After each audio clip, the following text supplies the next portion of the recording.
Hello दोस्तों, कैसे हो आप। मैं जानती हूँ आप बड़े खैरियत से होंगे और अच्छी अच्छी कहानी सुन रहे होंगे। आइए, आजकल श्राद्ध लगे हुए हैं। पितृपक्ष में कैसे पिंडदान और तर्पण किया जाता है, उसकी विधि नियम जानते हैं। पितृपक्ष में पूर्वजों की मृत्यु की तिथि के अनुसार उनका श्राद्ध किया जाने की परंपरा है। इस दौरान पितरों की पसंद का भोजन दूध, दही, घी और शहद के साथ अन्न से बनाए गए पकवान जैसे खीर आदि अर्पित करनी चाहिए। पितृपक्ष में श्रद्धा तर्पण और पिंडदान का एक अपना अलग ही महत्व होता है। हर साल भद्रपद पर मास के शुक्ल पक्ष की पूर्णिमा तिथि के दौरान पितृपक्ष की शुरुआत होती है। पूर्णिमा तिथि का श्रद्धा 29 सितंबर का होगा और इसका समापन पितृ अमावस्या यानी 14 अक्टूबर को होगी। पितृपक्ष में पूर्वजों की मृत्यु की तिथि के अनुसार उनका श्राद्ध किया जाने की परंपरा है।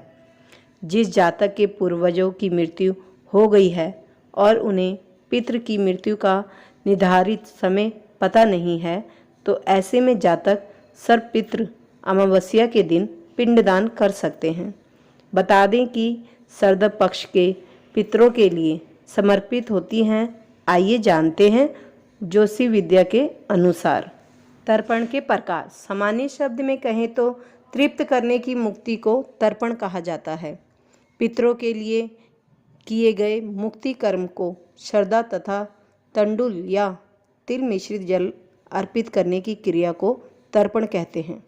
ज्योतिष के अनुसार 6 प्रकार के तर्पण होते हैं: देव तर्पण, ऋषि तर्पण, दिव्य मानव तर्पण, दिव्य पितृ तर्पण, यम तर्पण, मनुष्य पितृ तर्पण। इस विधि से मिलती है पितरों की आत्माओं को शांति। जिस दिन श्राद्ध करना है उस दिन स्नान करने के बाद पूरे घर की साफ सफाई करें। घर में गंगा जल और गोमूत्र भी छिड़कें। इसके बाद दक्षिण दिशा में मुंह रखकर बाएं पैर को मोड़कर और बाएं घुटने को जमीन पर टिकाकर बैठ जाएं। इसके बाद तांबे के चौड़े बर्तन में काले तिल, गाय का कच्चा दूध, गंगा जल और पानी डालें। उस जल को दोनों हाथों में भरकर सीधे हाथ के अंगूठे से उसी बर्तन में गिराएं। इस तरह 11 बार करते हुए पितरों का ध्यान करें। पितृपक्ष में श्राद्ध करने की विधि। इसके बाद घर के आंगन में रंगोली बनाएं। महिलाएं शुद्ध होकर पितरों के लिए भोजन बनाएं। ध्यान रखें कि भोजन बनाते समय किसी भी प्रकार की गलती ना करें। अब आप किसी श्रेष्ठ ब्राह्मण को न्योता देकर बुलाएं, ब्राह्मण को भोजन करवाएं और निमंत्रण ब्राह्मण के पैर धोकर कुछ चीज़ों का दान अवश्य करें। ऐसा करते समय पत्नी आपके दाहिने तरफ होनी चाहिए। आपको इस बात की विशेष रूप से ध्यान रखने की जरूरत होगी कि ब्राह्मण या किसी गरीब को भोजन परोसते समय प्रसन्न होकर ही भोजन परोसें। भोजन के उपरांत यथाशक्ति दक्षिणा और अन्य सामग्री दान करें। पितृपक्ष में जरूर करना चाहिए इन चीज़ों का दान। पारिवारिक कलह से मिलेगी मुक्ति। चलिए देखते हैं क्या है वो नियम। पितृपक्ष में श्राद्ध करने के नियम। पितरों के निमित्त अग्नि में गाय के दूध से बनी खीर अर्पण करें। ब्राह्मण भोजन से पहले पंचबली यानी गाय, कुत्ते, कौवें, देवता और चींटी के लिए भोजन सामग्री पत्ते पर निकालें। मान्यता है कि पितृ इन्हीं 5 रूपों में धरती पर आते हैं और अपने संतान को आशीर्वाद देते हैं। दक्षिण दिशा में मुंह रखकर कुछ जौ, तिल, चावल और जल लेकर संकल्प करें और 1 या 3 ब्राह्मण को भोजन कराएं। इसके बाद भोजन थाली अथवा पत्ते पर ब्राह्मण हेतु भोजन परोसें। पितृपक्ष में करें महादान। गो, भूमि, तिल, स्वर्ण, घी, वस्त्र, अनाज, गुड़, चांदी तथा नमक का दान करें। शास्त्रों में इसे महादान कहा गया है। इसके बाद निमंत्रित ब्राह्मणों की 4 बार प्रतिदक्षिणा कर आशीर्वाद लें। ब्राह्मण को चाहिए कि स्वाति वचन तथा वैदिक पाठ करें तथा गृहस्थ एवं पितृ के प्रति शुभकामनाएं व्यक्त करें। पितृपक्ष के दौरान आपको इन बातों का भी ध्यान रखने की ज़रूरत होगी कि श्रद्धा में सफ़ेद फूलों का ही उपयोग करें।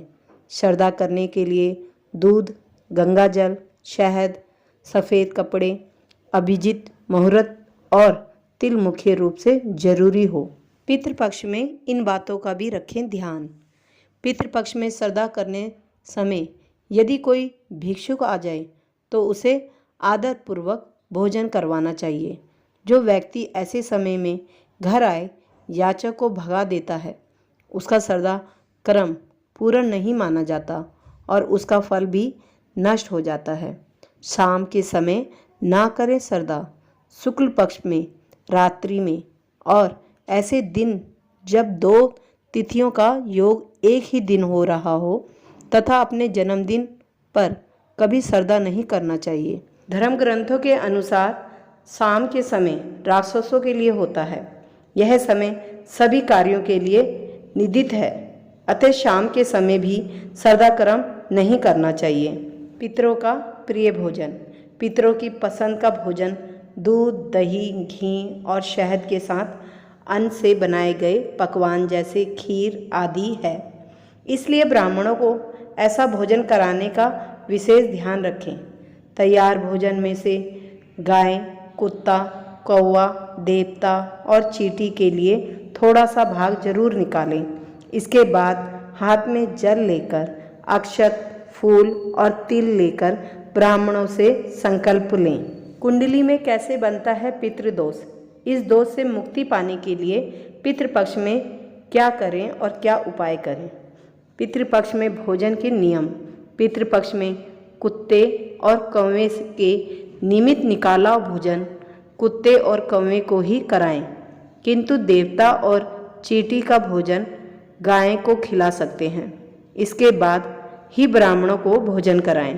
पूरी तृप्ति से भोजन कराने के बाद ब्राह्मणों के मस्तक पर तिलक लगाकर यथाशक्ति कपड़े, अन्न और दक्षिणा दान करें और आशीर्वाद प्राप्त करें। भोजन के बाद ऐसे विदा करें ब्राह्मण को भोजन करने के बाद घर के द्वार तक पूरे सम्मान के साथ विदा करके आएं। ब्राह्मण को भोजन के बाद घर के द्वार तक पूरे सम्मान के साथ विदा करके आएं, क्योंकि ऐसा माना जाता है कि ब्राह्मणों के साथ साथ पितृलोक भी चलते हैं। ब्राह्मणों के भोजन के बाद ही अपने परिजनों, दोस्तों और रिश्तेदारों को भोजन कराएं।